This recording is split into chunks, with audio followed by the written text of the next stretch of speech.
Good morning ને જય દ્વારકાધીશ મારા યુટ્યુબ અને ઇન્સ્ટા ફેમિલીને. તો કેમ છો બધાય? મજામાં ને? બધાય મજામાં જ હોય. એક વરસાદ નથી થતો ને એ થોડીક તકલીફ છે બધાને, પણ એ કદાચ થઈ જશે હવે. તો ગુડ મોર્નિંગ, જય દ્વારકાધીશ. કેમ છો યુટ્યુબ અને ઇન્સ્ટા ફેમિલી? સ્વાગત છે અમારા આજના ન્યૂ વ્લોગમાં. તો અત્યારે જ અહીં છે મિની બસ સ્ટેન્ડ, અને આજ છે ને મૂકવા જાઉં છું હું છોકરાઓને હું. અને આજ પાછું નિશાળે જવાનું છે, કેમ કે રાજવીનને કંઈક નવોદયનો એક્સ્ટ્રા ક્લાસીસ ચાલુ છે ને, તો એનું કંઈક ફોર્મ ભરાવાનું છે નવોદયનું. તો એને નિશાળેથી તેડીને પછી ફોર્મ ભરાવી આવે. જય દ્વારકાધીશ મિત્રો. કેમ છો બધાય? કેમ છો બધા? સ્વાગત અમારી વ્લોગમાં. તો હાલો છે ને એને તમારું કેવું બસ સ્ટેન્ડ, એનું મિની બસ સ્ટેન્ડ એને મૂકી આવું. કંઈ કામ જેવું નથી. 8:30 3 ફેઝ પાવર આવે એની પહેલાં આપણે છે ને એને બસમાં બેસાડીએ. 8:30 પહેલાં તો બસ આવી જશે. છોકરાઓને મૂકી આવી બસમાં બેસાડી આવી તો પછી આપણે 3 ફેઝ પાવર આવે મોટર ચાલુ કરી દેવું.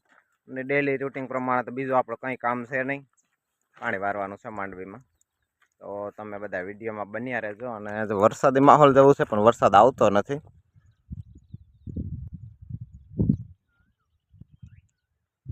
વહેલો થઈ જાય તો પાવડા લઈને ધોડવું ને વર્ગીને જાવ પાવડા લઈને, તો પાવડા લઈને ખોટું, હા પાવડા મૂકી દે, પાવડા લઈને ધોડવું નહીં ખોટું. અને બાપા જ જવાના છે એના બિનને વાડીએ આટો મારવા. તો દેવકાભાઈને આગળ ફોન કર્યો હતો, તો એ ગામમાં છે કે દૂધ દઈને આગળ પાછો નીકળું ને, તો એ કે ફોન કરો એટલે અહીં રોયડી આવી જતો હતી. ભેગા બેઠા છે. રાજવીનનું આ નવોદયના ક્લાસીસના ફોર્મ ભરવાના છે એક્ઝામના, એ ભરી આવીને પછી બાપાના બપોરે ટુકડા તેડી આવી. તો તમે બધા હવે કન્ટિન્યુ બન્યા રહેજો. હાલો તો હવે છે ને બસ મિની બસ સ્ટેન્ડ આવી ગયા અમે મિતના. અહીં બેઠા ગાડી કરતા આગળ બસ આવી જાય પછી જાય. બરોબર ને? તો બરોબર. 2 શબ્દ બોલી દો પછી. હવે શું બોલા? Good morning. હા, આખો દી તો પછી હું છું 2 શબ્દ કાંઈક બોલી દો. હાલો તમે કન્ટિન્યુ બન્યા રહેજો. અમારે જાઉં અત્યારે સ્કૂલે. બરોબર છે. બે નહીં ઘણા ઉડી બોલવા જ પડે ને છોટે વ્લોગરને. તો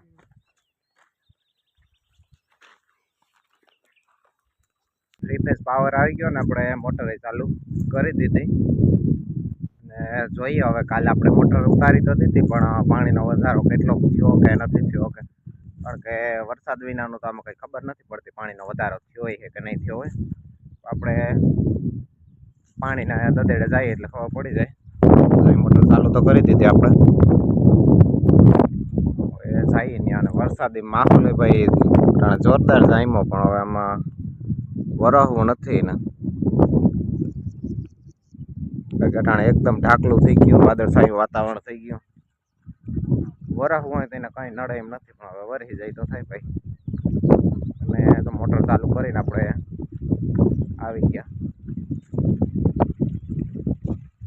ઘટાણે તો વાંધો નથી, પાણી સારું આવે. કાલે ચાલુ કરી તો પાણી સારું આવતું હતું, પણ રૂંઢે આપણે 5 વાગે પાણી ઘટ્યું હતું. 5 વાગે નહીં પણ 3 વાગે જ ઘટ્યું હતું પાણી. ચાલો આપણે છે ને પીધલ માટાણે જાય તો એ લાઈન ફેરવી લઈ પહેલાં. પાણી નાખવું અહીંયા ફેરવી લીધું અને ચડાવી દીધું પાણી. અને પાણીનો વધારો ઘણો બધો થઈ ગયો, કારણ કે કાલ છેલ્લા પછી આપણે ઘટ્યું હતું ને પાણી, એ પછી એક ધોરિયામાં જ જતું હતું ને. આજ વાંધો નથી, જો આ મોટર ચાલુ કરીને એટલે 3 ધોરિયામાં જાય. પાણી તમને બતાવી દઉં.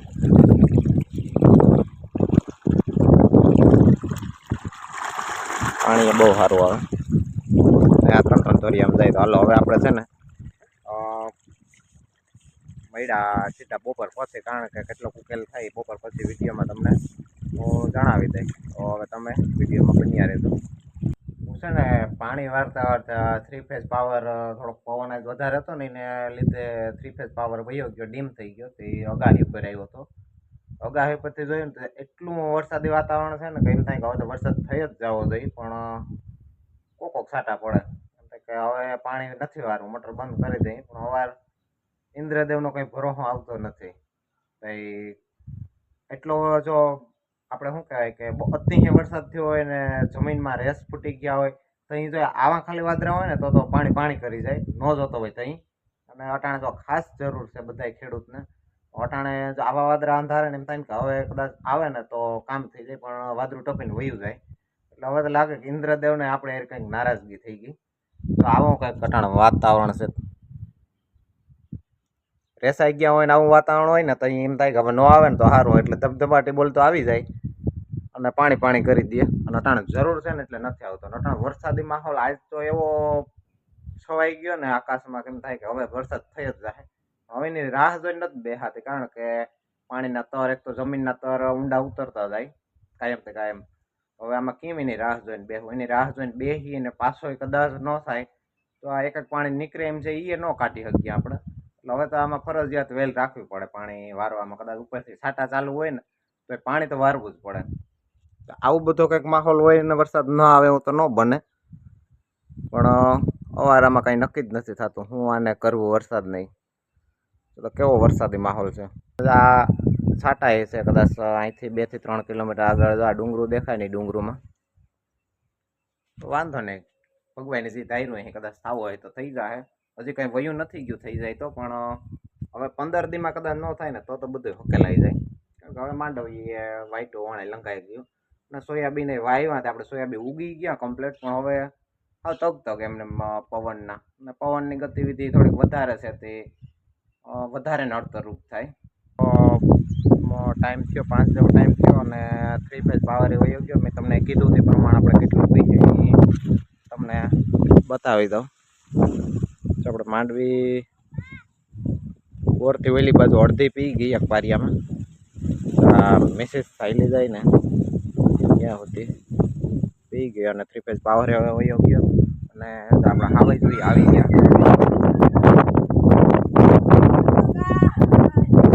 આવી ગયા સારા જો એની સાડેથી આવી ગયા. રીઝન હતું એમાં છે ને એલસી, હજી ફૂઈનું એલસી એ જોતું હતું અને આવકનો દાખલો એક બાકી છે, એ કઢવીને પછી ફોર્મ ભરાવાનું થાય. તે પછી ફોર્મ સબમિટ થાય. ના આવ્યો જ નથી. હવે સોમવારે બધા પ્રોસેસ થાય. હવે મળીએ નેક્સ્ટ વ્લોગમાં. અને કાલ ડેલી રૂટિનનું જે કામ હાલતું છે હવે કાલના બ્લોગમાં આગળ આવી જાય. ત્યાં સુધી હવે જય દ્વારકાધીશ બધાને. જય દ્વારકાધીશ. હવે મળશું આપણે